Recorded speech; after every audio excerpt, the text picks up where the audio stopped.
চন্দ্রপুর এক পুরনো ছায়াচ্ছন্ন গ্রাম। আধুনিকতার ছোঁয়া খুব একটা লাগেনি। গ্রামের এক কোণায় একটা বিশাল শিউলি গাছ দাঁড়িয়ে আছে, নীরবে, স্থির হয়ে। লোকমুখে শোনা যায়, প্রতি বছর শরতের পূর্ণিমা রাতে কেউ যদি ওই গাছের নিচে একা যায়, তার আর ফেরা হয় না। অনেক আগে মেয়া নামে এক কিশোরী সেই গাছের নিচে নিজেকে ঝুলিয়ে দিয়েছিল। কেউ বলে সে প্রেমে প্রতারিত হয়েছিল, কেউ বলে তার ওপর কালো জাদু করা হয়েছিল। কিন্তু এক রাতের পর সে আর ছিল না। গাছের নিচে থেকে তার সাদা ওড়না পাওয়া গিয়েছিল, আর সেই থেকে গাছটা হয়ে যায় অভিশপ্ত। গল্পটা শুনে সবাই ভয় পেত, কিন্তু রাহুল ও তার বন্ধুরা ছিল ব্যতিক্রম। ওরা শহর থেকে এসেছিল গ্রামের বাড়িতে পূজার ছুটিতে। এক রাতে তারা বসেছিল গল্পে গল্পে, হঠাৎ ভৌতিক গল্পের প্রসঙ্গ উঠতেই রাহুল হেসে বলে, ভূতটু তো কিছুই না, চলো না আজ রাতেই সেই গাছের নিচে যাই। সাহস থাকলে সেলফি তুলব। প্রথমে সবাই না করল, কিন্তু শেষে রাহুল একাই যেতে রাজি হয়ে গেল। ঘড়ির কাঁটা তখন রাত 1-2টা ছুঁই ছুঁই। রাহুল একটা টর্চ আর মোবাইল নিয়ে বেরিয়ে পড়ে।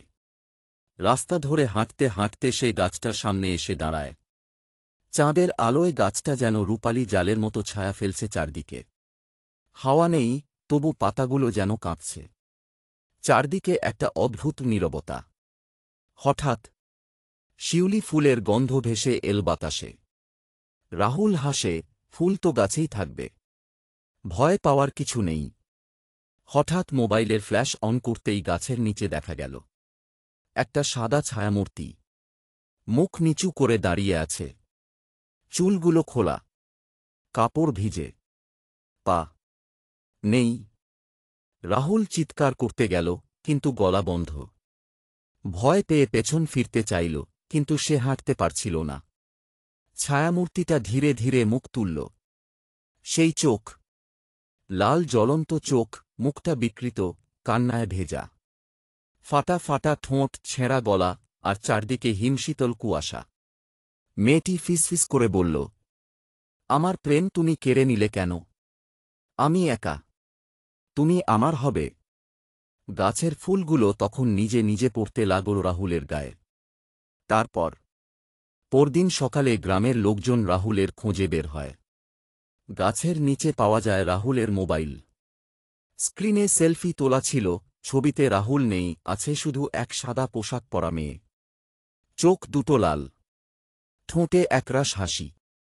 তারপর থেকে প্রতি পূর্ণিমায় গাছের নিচে কেউ না কেউ একবার শিউলির গন্ধ পায় আর হারিয়ে যায়।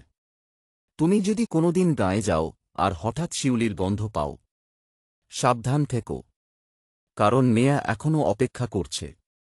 তার সেই ভালোবাসার মানুষ ফিরে আসবে ভেবে। আর যদি কেউ চ্যালেঞ্জ করে সেখানে যেতে চায়, তাকে এই গল্পটা শুনিয়ে দিও।